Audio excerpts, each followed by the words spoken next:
One might think that after the season NC State football had, you would see a mass exodus. Well, in fact, we're moving in the opposite direction.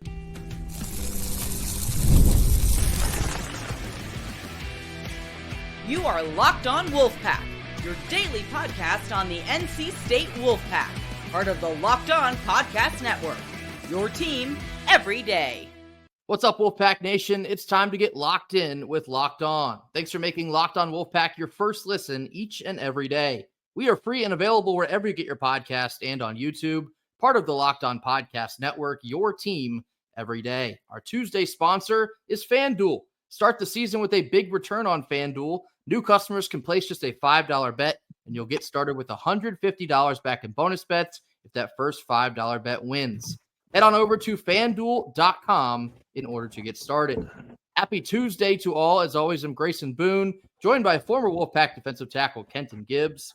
Kenton, we had discussed in the middle of the season when things were not going well at all for NC State football, how you would slowly begin to see the after effects of a season that had so many expectations slowly fall apart. However, as the regular season has come to a close, we're in fact seeing the opposite effect in terms of the transfer portal and the NIL. Savage Wolves, which is the football portion of Wolfpack NIL, is absolutely crushing it right now. We're seemingly getting a key returner to our football program each and every day, and there's been even more since the last time we discussed this, which is Friday in Hollywood Smothers. Caden Fordham, Devin Marshall, Tamarcus Cooley, Devon Boykin, Keenan Jackson, Terrell Anderson, and Brandon Cleveland. I think defensively is where I want to start. I mentioned this the other day, but having so many defensive returners sign on, knowing that Tony Gibson would likely be moving on, that's a massive positive that this defense is still going to continue to move in the right direction. So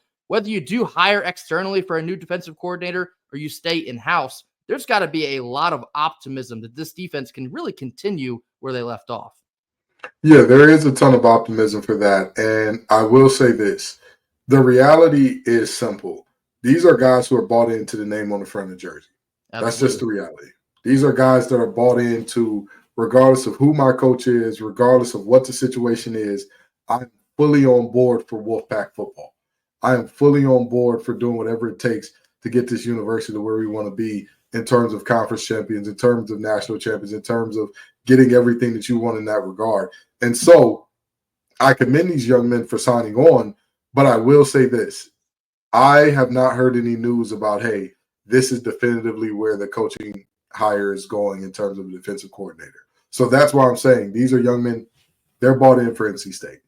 You know, they're and this is not a shot at anybody, so I don't want anybody to misinterpret this, but this is the NC State Wolfpack, right? This is not the NC State Gibsons. This is not the NC State Dorns. This is not the NC State Anais. This is not, this is the NC State Wolfpack, and these guys are bought into doing things for the red and white of NC State. And I'll say this on top of that. All of these guys re-signing so quickly, that is something that you love to see. You don't want to let these things kind of wane and linger towards the end of the portal window, because as long as that portal window exists, guys can hop in. As long as that window is there, guys can absolutely say, hey, it's been real, it's been fun, and they've been real fun. See y'all on the flip side. Sticking on the defensive side, I think when you do see a name like Caden Fordham, for example, lost half of his season due to injury, to get him already signed on to come back in 2025, it's a big deal. And again, I think we already talked about it on here. I wouldn't exactly expect him to be ready for game one, being that that'd be like a 9-month turnaround off an ACL injury, but that means that he is committed to stay here regardless. Even despite an injury, he wants to come back and rehab here. He wants to be on the field again here. And I think that matters, especially when you look at him as one of the leaders on the defensive side. It's a really big deal. Another guy like Devin Marshall had himself a really good year. I don't think he really gets talked about enough. And with some of the absences of Cisse, who had a couple injuries to deal with this year, Marshall played really good football across from Aiden White. And I think he had one, if not two interceptions this year, several PBUs. I think Marshall's a really sneaky good pickup to bring back in 2025. Tamarcus Cooley is where I want to put a lot of emphasis. He came on very, very strong in the middle of this year, really stepped up his game and made a lot of really positive impacts. I think this is a kid that you're only scratching the surface with. if he can get better and better in the bowl game and the offseason heading into next season, Tamarcus Cooley is a massive kid to retain when you're looking at 2025. I mean, hey, we won the MJ Morris trade. What can you say? You know what I mean? Shout out to our GM for doing We the sure knowledge. did. We sure did. But in all seriousness, you know, Cooley is going to be, he figures to be a very big piece because he's very versatile. He played in the slot some, he played safety some. You're going to be looking at, again, if you are looking at a more traditional type of situation than the 3-3-5, like a 4-2-5 or a 4-3, you're very likely going to be looking at Cooley still staying in that role of being both a slot and a safety, because those are most often that's most often the position where you see that kind of interchangeability, especially with how players kind of yo-yo and move around based on motion and how much teams are using motion now. So I think that he's a hell of a get. I think that he, like you said, he got better and better as the year went on, and that's really all you can ask for out of any player. Like, get better as the year goes on. Only one time have I seen the player get better as the year went on, and I'm still like, not enough, and it was on the hardwood. So that's really a mute point here. Cooley and what he did this season, like you said, the ability to show up, commit to the process, and get better despite the season not going the way everybody wanted it to. That shows the test. It's a big testament to his character. And last defensive guy before we switch over to the wide receivers, Brandon Cleveland was the most recent addition. This was actually on Tuesday. Kenton, what are your thoughts about returning the anchor piece to this defensive line? Defense and offense in football, but especially defense, a lot like baseball. You want to be strong up the middle. You want to have strength all throughout all three levels at the middle, because you can truly wreak havoc on offenses in a crazy way. Yes, I know edge rushers are very important. This is going somewhere. So if you look at a really good guy in the middle like Brandon Cleveland, they disrupt the running game in a different way, because it's much easier for a defensive tackle to disrupt from A gap to A gap, maybe even the B gap on their side to opposite A gap, depending on like how dominant they are. And that is like, people underestimate how valuable that is, even if it doesn't show up statistically.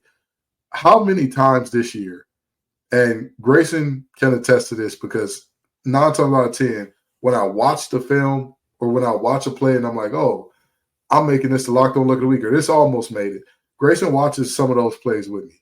How many times do we see a play where it's like, holy cow, Brandon Cleveland just walked this young man about 3 yards into the backfield.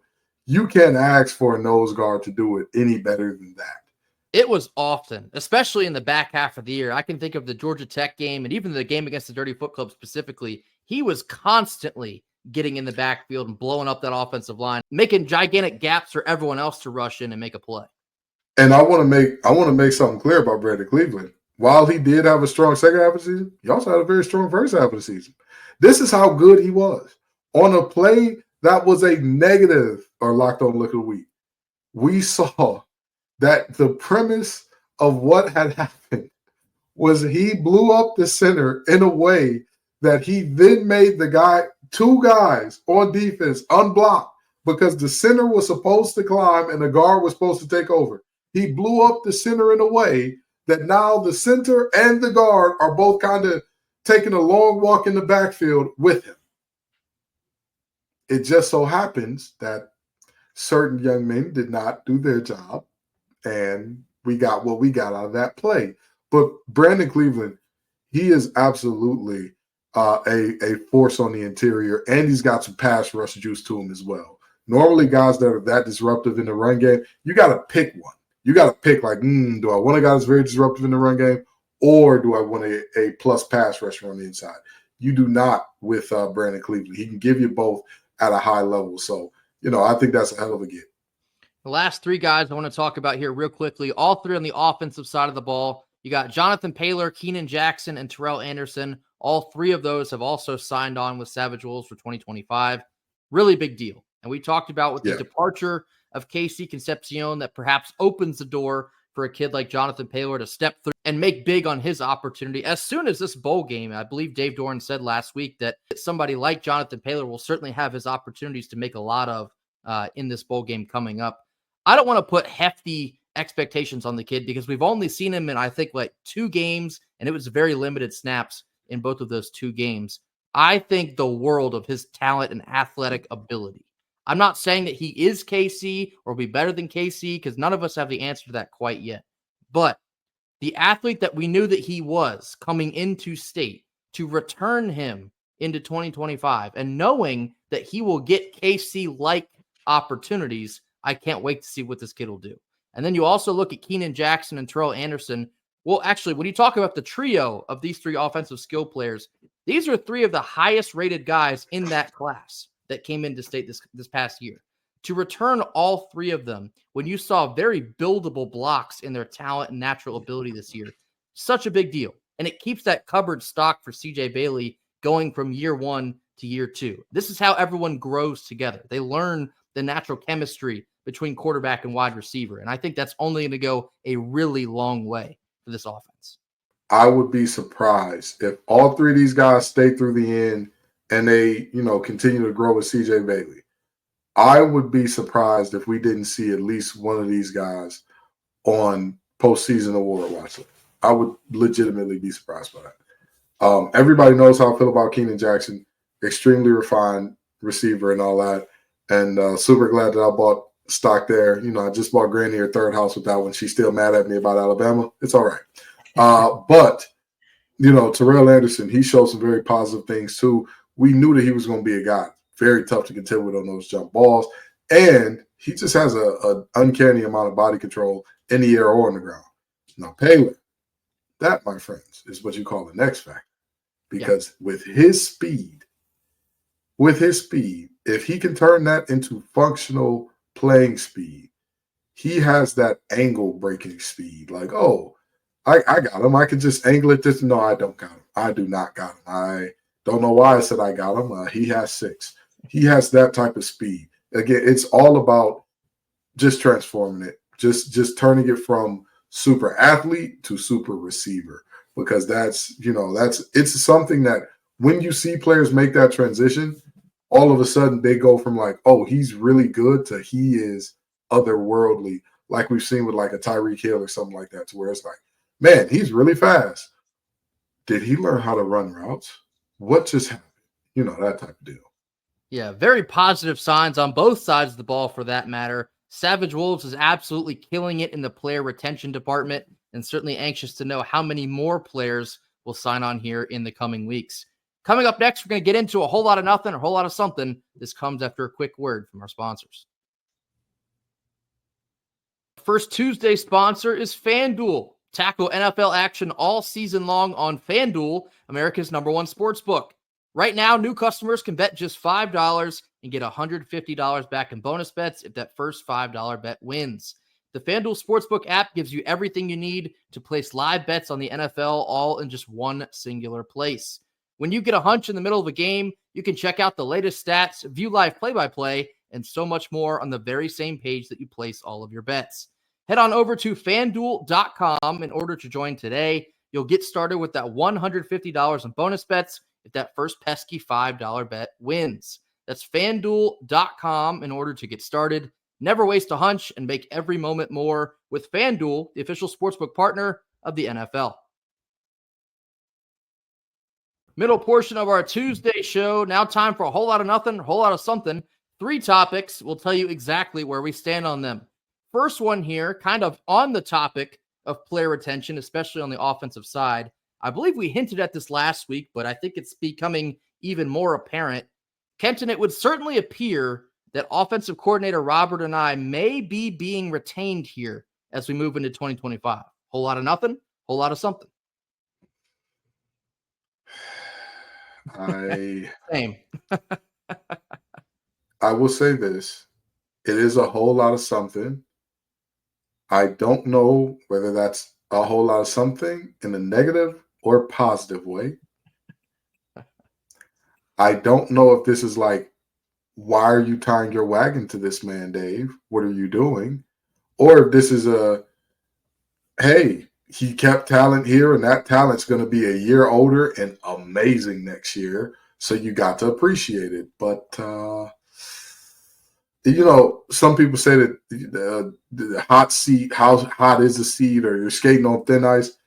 The ice that gentleman is skating on is thinner than my hair. Okay?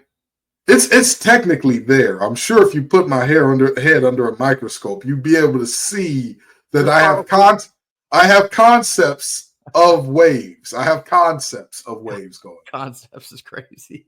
But the reality is it's extremely thin. So I'll say a whole lot of nothing, just not sure in which direction yet. I think it's a whole lot of something, in parentheses, screams internally. I'm a little bit by this because, I mean, we all saw it over the course of this season, just the repetitive offensive incompetence. As far as the eye could see. And that stemmed from player substitution to play calling to just overall scheme in general, to which players are being targeted and when in the game and how many times. A lot of that can be attributed to quarterback play, and I certainly understand that. However, there is a certain responsibility that the offensive coordinator has to take the reins on that to put the players in the best positions to win football games. And it seemed like so often this season that was not, in fact, the case. But something that Kenton mentioned here, that's where I'm angling how I take this. I think there is something to be said for that player continuity. And when NC State wants to retain some of their best stars, and being that they are young and they have been learning from Robert and I, there's something to be said to essentially keeping the band together and putting some faith in if CJ Bailey can learn from Robert and I for a second calendar year, what will that do for his development? If you put Hollywood Smothers in the same run formations and the same scheme for another calendar year, what will that do for him? There's something to be said for this. And I think when you see not only CJ and Hollywood return, but you also have a guy like Paylor and a Keenan Jackson and a Terrell Anderson, and you hope Peak, even though it hasn't been announced yet, we'll keep our fingers crossed for that. You want to keep as much as you possibly can together. Even from a team that went 6-6, there's projectable growth based on what we saw even out of a 6-6 team. So in my mind, I think that is where the logic in this decision lies. And I also understand from a standpoint of Tony Gibson moves on, it would be basically like a nightmare scenario to have to replace an offensive coordinator and a defensive coordinator in the same offseason when that season was in fact so disappointing. So there's a lot going on here. It doesn't really make this any less perplexing, but it will be something to keep our eyes on here in the time moving forward. So for me, it's definitely a whole lot of something. Second one here, and we've kind of poked at this on Twitter. We've poked at this on our Monday show. Simply cannot help myself here. It would appear that the light blue school down the street is just hell-bent on making newsworthy acquisitions for their football program. If Bill Belichick, in fact, does accept the UNC head coaching job, Kenton, whole lot of nothing, whole lot of something. Whole lot of something. And it's a whole lot of something because, I'm going to celebrate in a way that would be similar to I wouldn't say similar to if the Lions won a Super Bowl, but like if the Pistons won a championship, because like I've seen it in my lifetime and it feels nice, but it's like, it's happened before. I've seen UNC make disastrous hires before. I've seen them pull complete idiocy, pull a defeat from the jaws of victory in the past. And this is another one of those moments because, again, I was worried. I was really worried that they were going to go get Summerall. I was worried. I was like, oh, boy, this is it. This is the moment where they finally get it right. And then they immediately – it's like that one meme where it's the guy drastically two different lanes, and one of them is always a sensible, like straight ahead, stay straight thing, and the other is always like an insane thing on the exit. And people are like – and the car is like, it's clearly spinning out to get to the exit. It's one of those. It's like coach of the future who's going to lead you and you're going to give him a pay raise and it's going to be great for X amount of years. 72-year-old that's never coached college football. And they like immediately were like, oh, it's a whole lot of something. I'm going to enjoy it. Hey, listen, Bill, we're your number one fans, man. Nobody wants you in Chapel Hill like we do, okay? Bubba Cunningham doesn't want you in Chapel Hill as much as we do on this show. Come on, Bill. we're excited to see you. You know, to think a 72-year-old who looked like the game passed him by last time he was coaching at the level he was actually accustomed to. Let's take him to a different level, see how he does. Let's just give it a shot. Let's just give it a little whirl. For me, this is a whole lot of something because it would amount to a whole lot of nothing. I welcome this with open arms. I think this will be a complete disaster, and I could not possibly be happier about it. Now, of course, we're taping this on Tuesday. We tape our ACC squad episodes on Tuesday, so I'm going to say this now. You're also going to hear me say this on that Thursday episode. This is like a publicity stunt gone wrong because I don't think that UNC initially had any interest in like actually signing Bill Belichick. They've done this and they've strung it out for long enough that they've scared away all the other serious candidates. Like John Summerall, for example, the head coach of Tulane, he would have been a home run hire for UNC. He immediately turned down their first offer. And Kent and I have both heard it's because of how unserious this whole media circus has quickly become. Campbell from Iowa State, another one, would have been an excellent hire. Turned it down. This is a disaster now for UNC because suddenly Bill Belichick is the only candidate left. I love that, especially because of what Kenton just said. This is a 72-year-old man. Even if he does end up at UNC, he will be 73 years old by the time he coaches his first game come next August. This is a guy that has zero prior head coaching experience at the college level. Grayson, I just want to correct you on something. You are correct. He has zero head coaching experience in the college level. He has no head coaching experience of any kind. He was never an assistant, never a coordinator, never a GA, never anything on a college staff. Go ahead, proceed. And then you got to factor in NIL. You got to factor in the transfer portal. You got to factor in there's a limited amount of time that these kids can practice during the week. You got to factor in dealing itself with 17 to 21-year-olds, the common day-to-day functions that presents. Please put this man in that position because I promise you it's not going to go the way everyone thinks it will.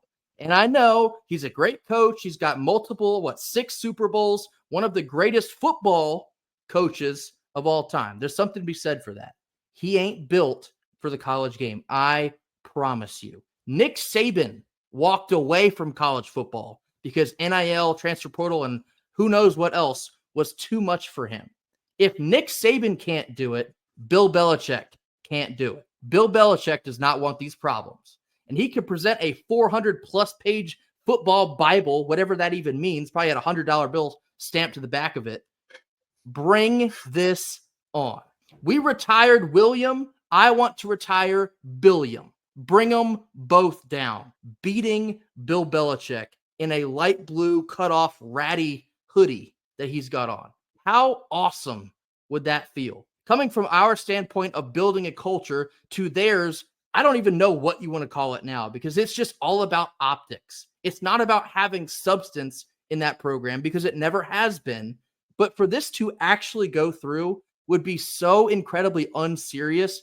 I cannot wait to see that Bill Belichick has accepted the head coach headline. I hope it comes on Wednesday. I cannot wait any longer. Give me this train wreck. Whole lot of something.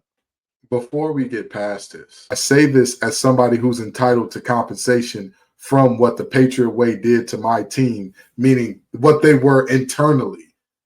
That stuff doesn't work without 2 things. Number 1, Thomas Patrick Brady. And number 2, you need vets taking discount bargain deals to make your team better.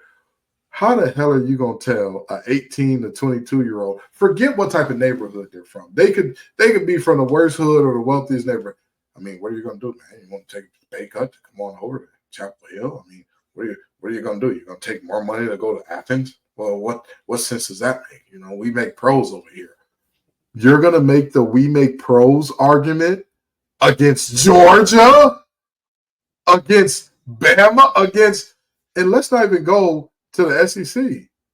You're going to go to we make pros argument against NC State, a team that according to how many pros they produce against how many 4 or 5 stars you let, only Iowa is better. That's it. That's all. Nobody develops players better. And you're going to go on those kids' couches and say, I know what the NFL wants more. Really, Bill? How many NFL players have you developed? Not developed players when they were in the NFL. How many players did you develop to the NFL walking in here? Oh, this is going to be exciting. I'm geeked up about it. If you are someone that thinks that Bill Belichick is going to take North Carolina to national relevance in college football, so much to the fact that they'll compete for the college football playoff, I have oceanfront property to sell you in Topeka, Kansas. It ain't gonna happen. He's not cut out. Don't ask us what ocean is connected to. Just give me a Grace and the money, and we'll show you the property after. Do the bean counting, and we'll make sure that you get your oceanfront property. Just give us the money. Our people will get in contact with your people. Just wire us the money. We'll take it from Don't call us. We'll call you after you wire us the money. Bring Bill here. I will unpack his bags for him. Bring him to me. Whole lot of something. And last one here. We'll keep this one brief because we're going to talk more about it in just a second. NC State basketball in the old barn on Tuesday night. Just a 10-point win over statistically the second worst team in the entire country. Whole lot of nothing. Whole lot of something. I want to say a whole lot of nothing. I really do. Everything in me wants to say a whole lot of nothing. The only problem with me wanting to say a whole lot of nothing here is we are once again seeing this was not a game where all of a sudden a bunch of things that we had not seen so far this season rear their ugly head. It's not that. It's us being who we think we are and letting a team that should not be in a game with us be way too close. And why is that? Because, again, we're having problems with things that it's like that has nothing. And when I say nothing, I mean nothing to do with your opponent. We allowed that team to out-effort us. That team wanted it more, and I saw it at multiple points that was like, hey, that was Coppin State's Super Bowl, and they played like it, and we didn't match that energy. We didn't. We came out, and eventually the superior athleticism took over. Eventually it was like, all right, we just have better shot makers took over. But I'm going to tell you, trailing the Coppin at any point in time, especially, did the league get up to double digits? You should never, ever, ever in the history of Everdom trail to a team like that. You just shouldn't. And when you are, you know that you're doing something wrong. When you are trailing to a team like that, when that team does have a one-up on you to the point where you're struggling and fighting and having to scratch and claw back, it's just nasty business because you should never trail a team like that. That game stunk. It's a whole lot of something that it stunk, and I'll tell you why after a quick word from our sponsors. Our second Tuesday sponsor is Omaha Steaks. Nothing delivers comfort and joy quite like the unrivaled quality and taste of Omaha Steaks. It's guaranteed perfection in every single bite, and right now, you can save on unforgettable gifts with 50% off site-wide at omahasteaks.com. Plus, you can score an extra $30 off using promo code COLLEGE.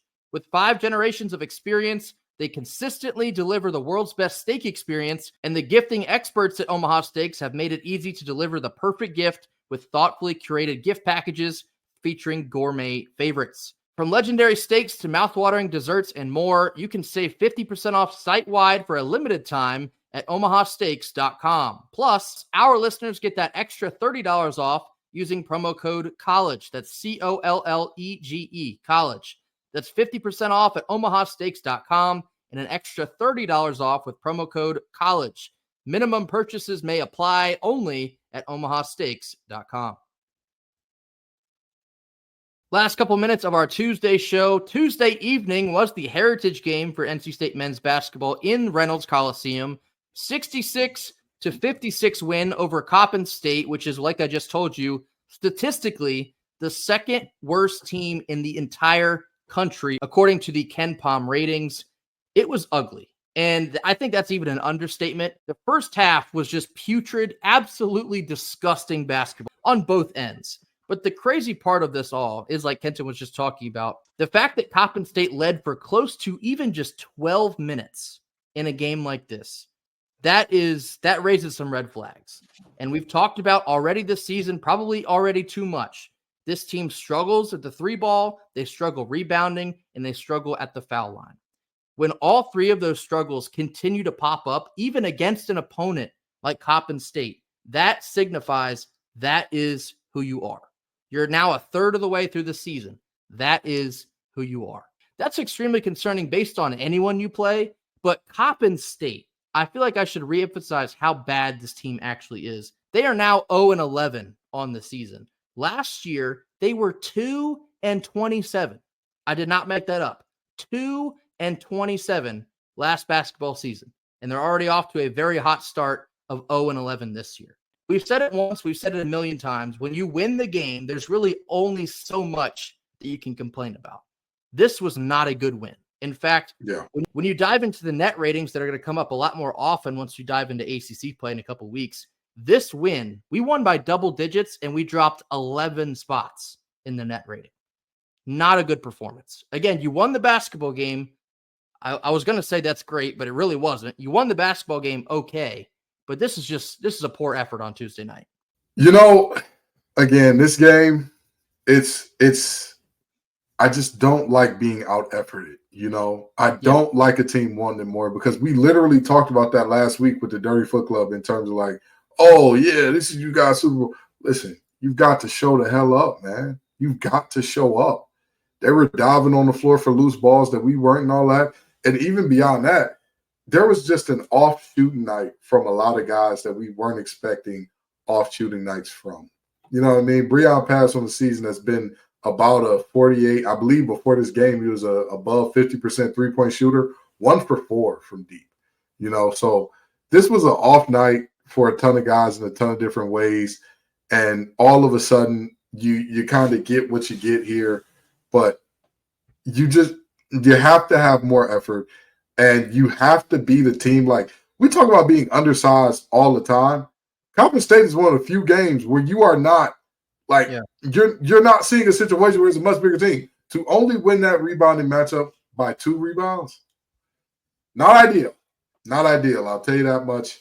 Again, a team that in their last, about 50 games, you're looking at their last 40 games, you're looking at 2-38. Yeah. I don't like that. Don't like that at all. Something else we've already discovered about this season, your best 2 offensive options are, at this point, very clearly Dontrez Styles and Marcus Hill. They led us with 15 and 16 points, respectively, on Tuesday night. Those are your guys, apparently, because no one else can really step up in a consistent fashion. Last thing I'll leave you with, Brandon Huntley-Hatfield, 0 points and 4 boards. That's tough. That'll do it for us here on Tuesday. Thank you all so much for joining us. As always, mash that like button. Drop all of your comments in the comment box. Mash that subscribe button if you have not already. We'll see you right back here tomorrow for more on Wednesday. And until then, go Pack. Go Pack.